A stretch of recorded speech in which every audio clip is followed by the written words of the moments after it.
Sahabat, Presiden Joko Widodo meminta TNI Polri tidak mengundang penceramah radikal. Ya, ini juga ditanggapi secara serius gitu loh oleh Badan Nasional Penanggulangan Terorisme atau BNPT yang memang menilai bahwa pernyataan Pak Presiden itu harus ditanggapi serius juga. Ini tidak hanya oleh BNPT, tetapi oleh seluruh kementerian, lembaga pemerintah sampai ke masyarakat gitu loh.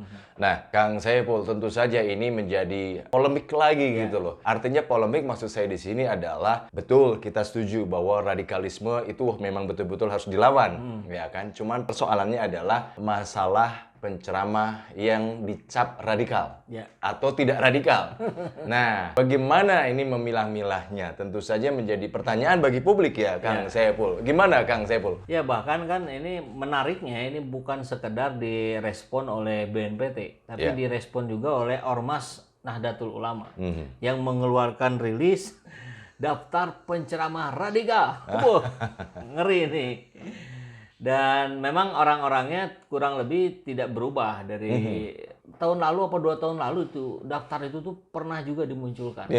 Nah, saya kira kita perlu frame yang sama. Apa yang disebut radikal itu?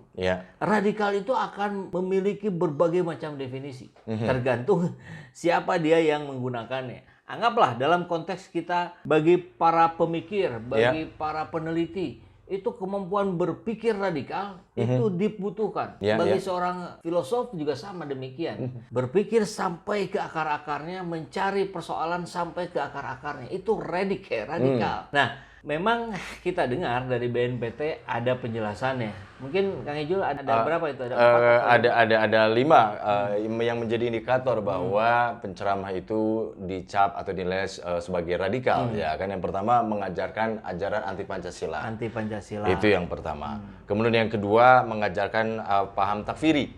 Artinya mengkafirkan pihak lain yang berbeda dengan keyakinannya. Kemudian juga yang ketiga menanamkan sikap anti pemimpin atau pemerintahan yang sah.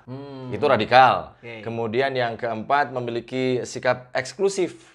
Nah, sikap eksklusif ini terhadap lingkungan maupun perubahan serta intoleransi terhadap perbedaan. Nah, ini yang kelima yang terakhir biasanya memiliki pandangan anti budaya ini, Kang Saiful, atau anti kearifan lokal. Gitu. Jadi 5 poin itu yang menjadi tolak ukurnya. Nah, itu yang menjadi tanda tanyanya semakin besar. Karena kita tahu misalkan ada 2 tokoh yang berkali-kali muncul. Satu Ustadz Abdul Somad, yang kedua Ustadz Felix Xiao. Nah, profil kedua Ustadz ini dengan mudah kita temukan di Google misalkan. Ceramahnya dengan mudah kita temukan di YouTube misalkan. Nah, kita bisa lihat dengan jelas dengan mata kepala sendiri kedua orang ini, Ustadz ini itu tidak memenuhi yang kelima-limanya. Disebut anti Pancasila, jelas-jelas tidak. Mereka justru selalu ini Pancasila ya. Bahkan kalau yang tempo hari itu masih masuk nomor satunya Habib Rizik. Sekarang udah nggak ada karena mungkin beliau sedang di penjara. Habib Rizik itu tesisnya tentang Pancasila. Itu luar biasa sebetulnya. Kemudian yang kedua tadi apa, Kang? Yang kedua itu bicara soal mengajarkan paham takfiri. Mengkafir-kafirkan, membuat apa yang di luar ajarannya itu kafir. Gitu kan? Padahal jelas-jelas jamaahnya Ustadz Felix Xiao, jamaahnya Ustadz Abdul Somad itu dari mana-mana, dari berbagai organisasi, bahkan dari Muhammadiyah, dari NU, dari Persis dan yang lain-lain. Tidak ada narasi-narasi yang membuat di sini benar, di luar kafir. Sekalipun saya kira tidak pernah kita dengar. Betul, memang ada beberapa sempalan yang mengaku Islam, mereka eksklusif betul, dan mereka mengkafirkan di luar itu betul. Tapi nama-nama itu orang-orang yang ada di lembaga itu tidak ada di lembaga ini. Saya kira kita tidak perlu sebutkan nama organisasinya, kita sudah tahu semua ya. Hanya sayang, kenapa yang disasar itu justru orang-orang yang jelas-jelas bukan gitu. Coba Kang Punten, yang ketiga Kang. Yang ketiga anti pemimpin atau anti pemerintah yang sah. Nah, kan juga kalau anti pemerintahan yang sah, pasti sedikitnya ada narasi untuk menggulingkan. Ini tidak ada. Bahkan mereka mengakui pemerintahan ini, mereka memegang keyakinan selama pemerintahan itu berpegang teguh kepada syariat, kepada Allah, kepada kitabullah, kepada Rasul, maka apapun itu harus diikuti, harus ditaati. Itu menjadi pijakan para ustadz yang disebutkan radikal itu. Yang keempat, Kang. Yang keempat ini ya memiliki sikap eksklusif terhadap lingkungan maupun perubahan serta intoleransi. Ya, itu ya kita lihat pengajian umumnya aja terbuka untuk semua, itu jelas saya kira sudah gugur ya. Dan yang kelima, memiliki pandangan anti budaya atau anti kearifan lokal gitu kan. Saya yakin ini muncul dari kasus kemarin itu Ustadz Khalid Basalam yang soal wayang ya. Yang soal wayang, padahal Ustadz Khalid pun sudah mengklarifikasi tidak anti gitu, tapi kalau sebagai sebuah keyakinan ada perbedaan selama itu bukan hal-hal yang prinsip, itu di dalam Islam pun ditoleransi. Kan kalau persoalan wayang kan tidak semua sunan juga menggunakan itu, bahkan ada beberapa sunan yang justru juga mengharamkannya. Nah, tapi itu nggak ada masalah, jalan biasa saja gitu. Iya. Lalu jadi pertanyaan sekarang ini begini, Kang Iful. Kenapa sih pemerintah, tadi bahwa ada 5 indikatornya ya, bahwa penceramah dinilai radikal atau tidak. Tetapi pertanyaannya adalah, kenapa sih pemerintah tidak menyampaikan ke publik bahwa kalau memang dari daftar-daftar itu ya dicap atau dinilai radikal, harusnya kan disebutkan gitu loh. Bahwa ini loh misalkan Ustadz Felix Xiao, Ustadz Abdul Somad, kenapa dinilai radikal? Karena ini loh ada buktinya. Dibeberkan gitu. Kenapa ini tidak ya? Itu satu, itu harusnya begitu. Yang kedua, proses dong, tangkap dong Abdul Somad, tangkap dong Felix Xiao dan 50 Ustadz itu. Kok nggak berani menangkap?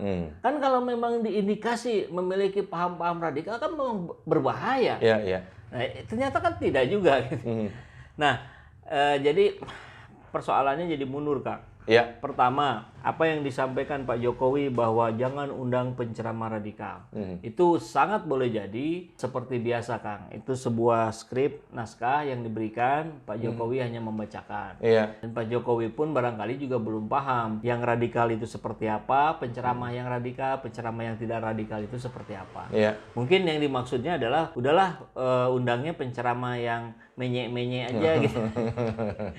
Atau penceramah yang tidak mengkritik pemerintah. Ya, itu pasti begitu arahnya ke sana. Nah, kemudian setelah Pak Jokowi juga sebetulnya mungkin saja tidak paham konteks itu, dia hanya membacakan, diresponlah oleh BNPT. Karena ini ucapan Pak Presiden, maka ini harus dipertegas. Maka dipertegaslah oleh BNPT. Kemudian muncullah ormas gitu kan, menguatkan lagi. Padahal ujung-ujungnya sumber persoalan utamanya juga belum jelas, belum clear.